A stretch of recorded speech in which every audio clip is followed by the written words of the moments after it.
Today is May 9th, 2025. In the Vatican, Cardinal Robert Prevost from the U.S. was elected as the new pope, taking the name Leo XIV. In Moscow, Russia held a large military parade to mark the 80th anniversary of Victory Day. In the UK, people celebrated the same event with ceremonies and concerts. In Montana, a free training session was held to help people learn how to prevent suicide. And in Georgia, the governor signed new laws to support farmers after a recent hurricane. That's your news update for today.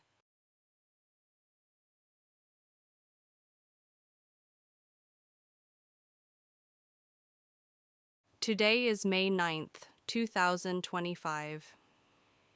In the Vatican, Cardinal Robert Prevost from the U.S. was elected as the new pope, taking the name Leo XIV. In Moscow, Russia held a large military parade to mark the 80th anniversary of Victory Day.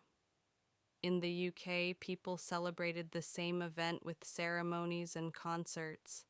In Montana, a free training session was held to help people learn how to prevent suicide.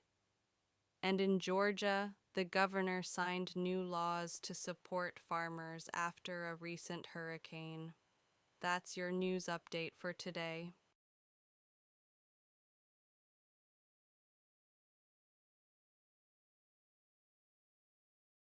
Today is May 9th, 2025.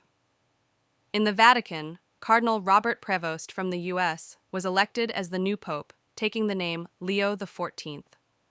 In Moscow, Russia held a large military parade to mark the 80th anniversary of Victory Day. In the UK, people celebrated the same event with ceremonies and concerts. In Montana, a free training session was held to help people learn how to prevent suicide. And in Georgia, the governor signed new laws to support farmers after a recent hurricane. That's your news update for today.